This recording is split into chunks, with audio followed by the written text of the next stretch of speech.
नमस्ते, मैं आरती न्यूरोथेरेपिस्ट। आज हम जानेंगे पिछली वीडियो में हमने अलग टॉपिक के बारे में जाना था। इस वीडियो में हम जानेंगे बिलिरुबिन के बारे में। जो ब्लड टेस्ट में बिलिरुबिन होता है टेस्ट, बिलिरुबिन टोटल, डायरेक्ट और इनडायरेक्ट 3 तरह का आता है ब्लड टेस्ट में।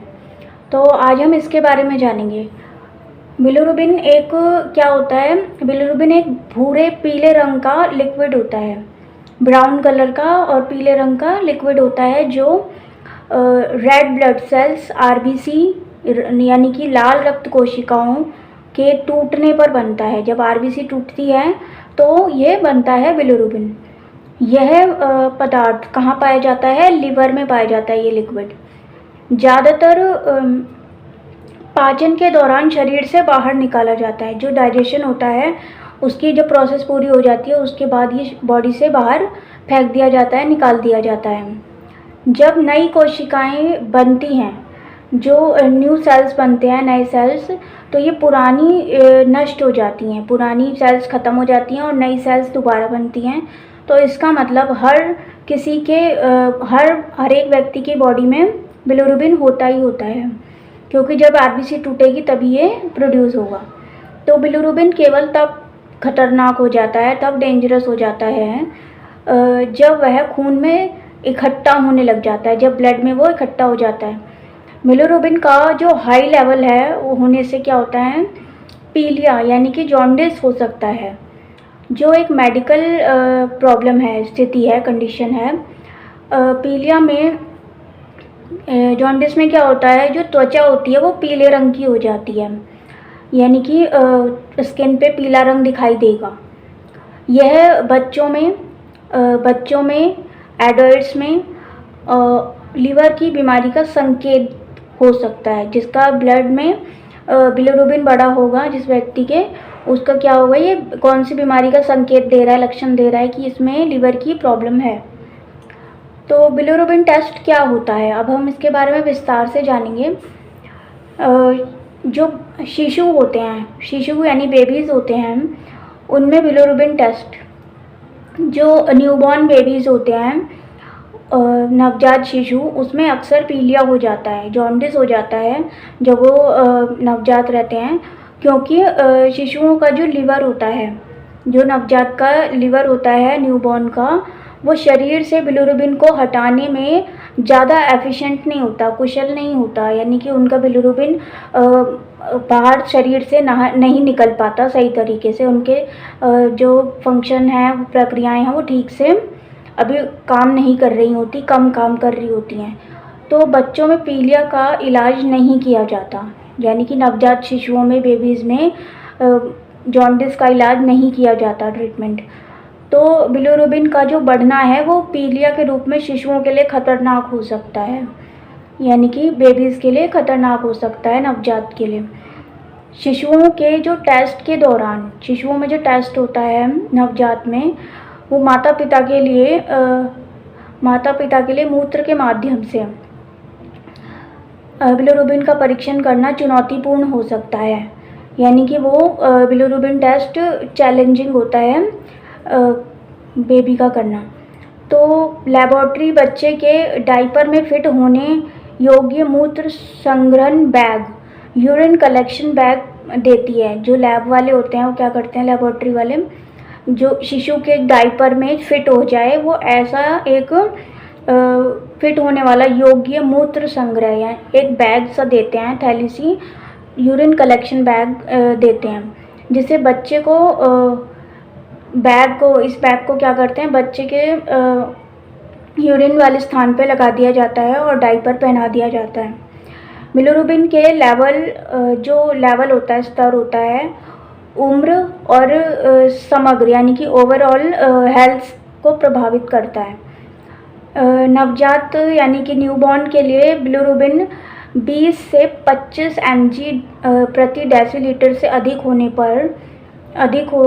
पर न्यूरोलॉजिकल डैमेज हो सकते हैं, यानी कि उनको न्यूरोलॉजिकल समस्याएं हो सकती हैं अगर शिशुओं का, बेबीज़ का जो बिलिरुबिन लेवल है वो 20 से 25 mg प्रति डेसीलीटर से ज़्यादा हो जाए। यही कारण है कि उनके जो बिलिरुबिन की जांच करने के मापने के तरीके हैं।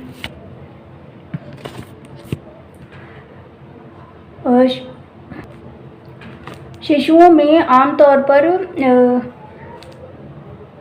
एक शिशु में यानी कि एक न्यूबॉर्न में आमतौर पर अप्रत्यक्ष बिलिरुबिन और यानी कि इनडायरेक्ट बिलिरुबिन और पीलिया बहुत खतरनाक हैं, जिसके कई कारण हो सकते हैं। ये 3 सामान्य प्रकार हैं इसके। अभी हम इसके बारे में कौन कौन से पीलिया होते हैं अब हम इसके बारे में जानेंगे। पहला फिजियोलॉजिकल पीलिया। फिजियोलॉजिकल पीलिया ये जन्म के 2 से 4 दिन बाद यानी कि सेकेंड डे से 4th डे तक, शिशु की दूसरे दिन से चौथे दिन तक लिवर के कार्यों में थोड़ी देर के लिए कारण हो सकता है। यानी कि उसका जो लिवर है वो कम वर्क कर रहा है, इसलिए वो उसको पीलिया हो जाता है उस समय 2 से 4 दिन के बच्चे को। तो आमतौर पर यह अधिक गंभीर नहीं होता, ज़्यादा सीरियस नहीं होता। सेकंड आता है ब्रेस्ट फीडिंग पीलिया, स्तनपान पीलिया। यह जन्म के पहले, जन्म का जो पहला हफ्ता होता है बेबी का, न्यूबॉर्न का, उसके दौरान बच्चे द्वारा अच्छे से ब्रेस्ट फीडिंग यानी कि स्तनपान ना करने की वजह से ये हो जाता है। अगर वो ब्रेस्ट फीडिंग सही तरीके से नहीं कर रहा तो उसको ये पीलिया हो सकता है। फिर तीसरा आता है ब्रेस्ट और दूध वाला पीलिया। जन्म के 2 से 3 सप्ताह यानी कि न्यूबॉर्न के जब 2 से 3 सप्ताह का हो जाता है तो ब्रेस्ट के मिल्क में कुछ ऐसे पदार्थ होते हैं जो प्रोसेसिंग के कारण होता है। उसकी जो भी प्रक्रियाएं होती हैं यानी कि वो सही से उसमें कुछ दिक्कत है। जो भी हमने उपरोक्त अभी सभी का आसानी से इलाज किया जा सकता है। जो भी अभी आपने जाना इस तरह के पीलिया के बारे में, इसका इलाज किया जा सकता है। ये आम तौर से ये सब हानि रहित होते हैं, इनमें कोई नुकसान नहीं होता उस शिशु को। तो शिशु यानी कि न्यूबॉर्न में उच्च जो हाई बिलिरुबिन और पीलिया के कारण बनने वाली कुछ सीरियस कंडीशंस कौन सी हैं, अब हम ये जानेंगे। तो पहला है असामान्य रक्त कोशिका आकार यानी कि sickle cell anaemia. Sickle cell anaemia यानी कि इसमें क्या होता है, ब्लड सेल्स होते हैं जो आरबीसी होते हैं, उसका आकार अब नॉर्मल होता है, नॉर्मल नहीं होता। दूसरा, जो शिशु है और माँ है, न्यूबॉर्न और मदर है, उनके ब्लड टाइप में मेल नहीं खा रहा, यानी कि दोनों का ब्लड अलग अलग है, जिससे शिशु की जो आरबीसी है वो जब टूटेगी, रेड ब्लड सेल्स जब टूटेंगे तो एरिथ्रोसाइटोसिस का आ जाता है। तो वो इसमें भी पीलिया हो सकता है उसे। तीसरा है अनुवांशिक दोषों के कारण, जेनेटिक प्रॉब्लम्स के कारण भी कुछ महत्वपूर्ण प्रोटीन्स की कमी की वजह से भी पीलिया हो सकता है उनको, शिशुओं को। चौथा, डिलीवरी में कठिनाई होने के कारण, अगर प्रेगनेंसी व डिलीवरी में प्रॉब्लम आती है तो शिशु को चोट लगने से उसके कारण भी पीलिया हो सकता है उसे। ठीक है। और पांचवा आता है छोटा आकार होने के कारण, आरबीसी का हाई लेवल प्रीमेच्योरिटी। जो रेड ब्लड सेल्स हैं हाई लेवल प्रीमेच्योरिटी, यानी कि वो पूरे मैच्योर नहीं हो पा रहे हैं, हाई लेवल हो गया ऐसा होने पर, और वो छोटे छोटे आकार के हैं, नॉर्मल लेवल के नहीं हैं आरबीसी रेड ब्लड सेल्स। तो इस कारण भी शिशुओं में पीलिया हो जाता है। फिर आ गया हमारा बिलिरुबिन टेस्ट क्यों किया जाता है। यदि बिलिरुबिन लीवर में ग्लूकोज से निकलने वाले एसिड से नहीं जुड़ा हुआ, बिलिरुबिन जो है वो लीवर में ग्लूकोज से निकलने वाले एसिड कॉन्जुगेटेड से नहीं जुड़ा हुआ, तो या खून ब्लड में प्रॉपर रूप में, पर्याप्त रूप में नहीं वो रिमूव हो पा रहा ब्लड से, नहीं शरीर उसे बाहर निकाल पा रहा ब्लड से, तो इसका मतलब है कि यह हो सकता है कि लीवर को नुकसान हुआ है, लीवर डैमेज है कुछ। तो इसीलिए जो ब्लड में बिलिरुबिन की जांच की जाती है, जांच करना लिवर डैमेज की जांच करने का एक बहुत अच्छा तरीका है। अगर किसी का बिलिरुबिन बढ़ा हुआ है, इसका मतलब उसका लिवर में डैमेज है, वो सही तरीके से कार्य नहीं कर रहा। फिर है नवजात शिशुओं में हल्का पीलिया यानी माइनर पीलिया, माइनर जॉन्डिस। बिलिरुबिन के मेटाबॉलिज्म में सामान्य परिवर्तन के कारण नॉर्मल चेंजेस होते हैं, तो उसके कारण ये हो सकता है, या ये एक मेडिकल संबंधी प्रॉब्लम है का पहला संकेत हो सकता है। यदि जन्म के दौरान इसका जो लेवल है वो ज़्यादा है, जब बर्थ होता है तो उस समय न्यूबॉर्न का जो हाई लेवल है बिलिरुबिन का, तो लिवर के जो कार्य हैं उसको नज़र रखने के लिए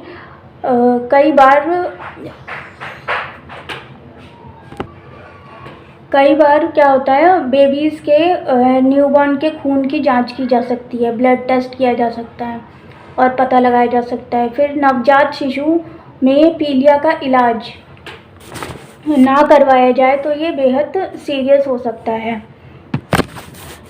शिशु की ज़िंदगी के लिए खतरा हो सकता है। तो बिलिरुबिन के हाई लेवल का एक दूसरा कारण क्या है कि सामान्य से ज़्यादा आरबीसी, नॉर्मल से ज़्यादा है आरबीसी, नष्ट होना भी, ज़रूरत से ज़्यादा आरबीसी नष्ट हो रही हैं तो भी ये हो सकता है।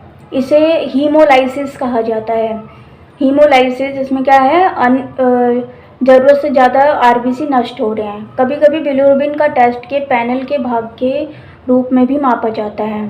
तो अब है बिलिरुबिन टेस्ट से पहले, इस टेस्ट के लिए परीक्षण किए जाने, यानी जब टेस्ट होता है तो 4 घंटे पहले पानी के अलावा कुछ भी नहीं खाना पीना।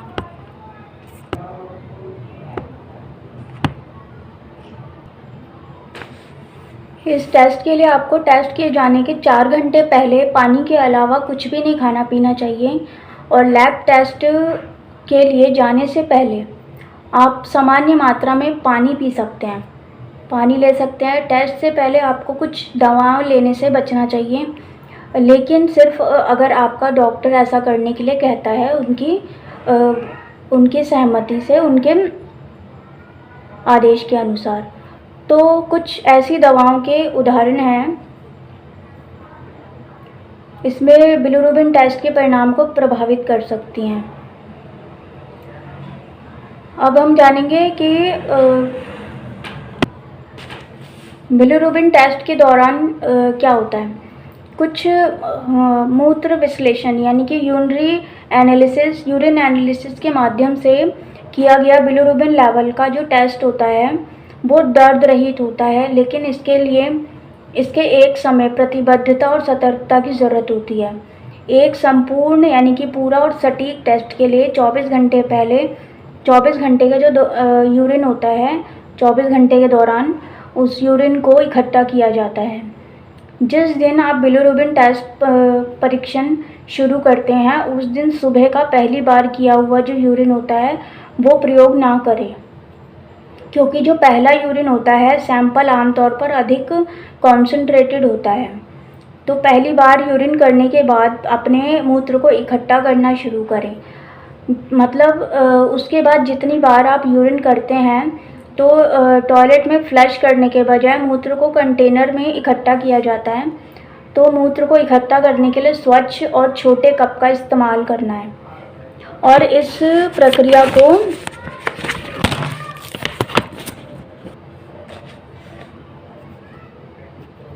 प्रक्रिया को आसान बनाने के लिए इसे कंटेनर में डाल सकते हैं। हर कंटेनर में मूत्र डालने यानी कि यूरिन इकट्ठा करने के बाद उसे अच्छे से बंद कर दें और पूरी प्रक्रिया के दौरान उसे फ्रिज या किसी ठंडे स्थान पर रखना होता है। अगले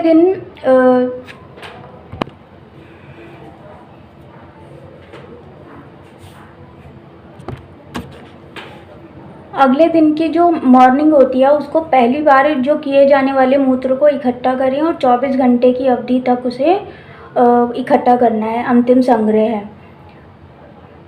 कंटेनर पर मरीज का रोगी का नाम, तारीख का लेबल लगाना होता है और तुरंत लेबॉर्ट्री में देना होता है।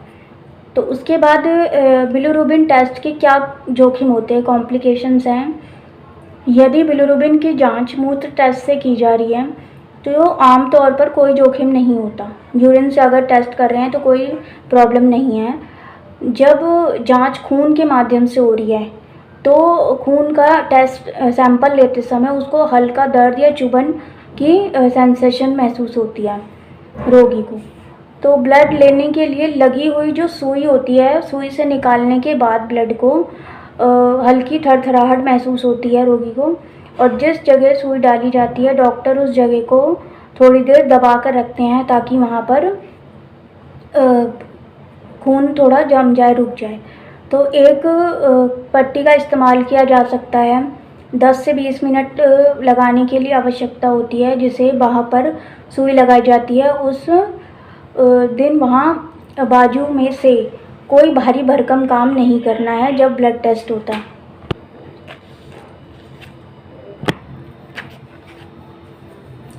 शरीर में बिलिरुबिन कम करने के लिए अब हम क्या कर सकते हैं। सबसे पहले तो पानी। अगर आप एक दिन में कम से कम 8 गिलास पानी पीते हैं तो यह आपके लिवर में मौजूद जो विषाक्त यानी कि जहरीले पदार्थ हैं उसको शरीर से बाहर निकालने में मदद करता है। इसलिए पानी चाहिए, पीना चाहिए एक दिन में 8 गिलास कम से कम। फिर है दूसरा, कॉफ़ी और हर्बल टी। कॉफ़ी में थोड़ा बदलाव करके पीने से, चेंज करने के पीने से उसमें क्या होता है, लिवर के स्वास्थ्य में सुधार होता है। फिर तीसरा है फल और सब्जियां। फ्रूट और वेजिटेबल्स लेने से भी बिलिरुबिन कम हो सकता है। और चौथा है फाइबर। फाइबर डाइट लेने से भी बिलिरुबिन कम किया जा सकता है प्राकृतिक रूप से। बिलिरुबिन कम करने के लिए आप जिसका भी लेवल बढ़ा हुआ हो बिलिरुबिन का ब्लड टेस्ट में या यूरिन में, तो उसके लिए प्राकृतिक चिकित्सा और न्यूरोथेरेपी की मदद ले सकते हैं। तो हम न्यूरोथेरेपी में क्या करते हैं, उसके रोगी के जो लिवर डैमेज हो रहा है या फिर कम वर्क कर रहा है उसको स्टिमुलेट करते हैं अपने पॉइंट्स देकर, प्रेशर पॉइंट्स देकर। तो वो लिवर की फंक्शनिंग सुधरती है, उसका ब्लड सर्कुलेशन सुधरता है लिवर के हिस्से में, और उसकी जो आई हुई प्रॉब्लम है बिलिरुबिन हट जाता है, शरीर से बाहर निकल जाता है यूरिन के थ्रू और मोशन वगैरह के थ्रू। तो आज के लिए इतना ही। नमस्ते।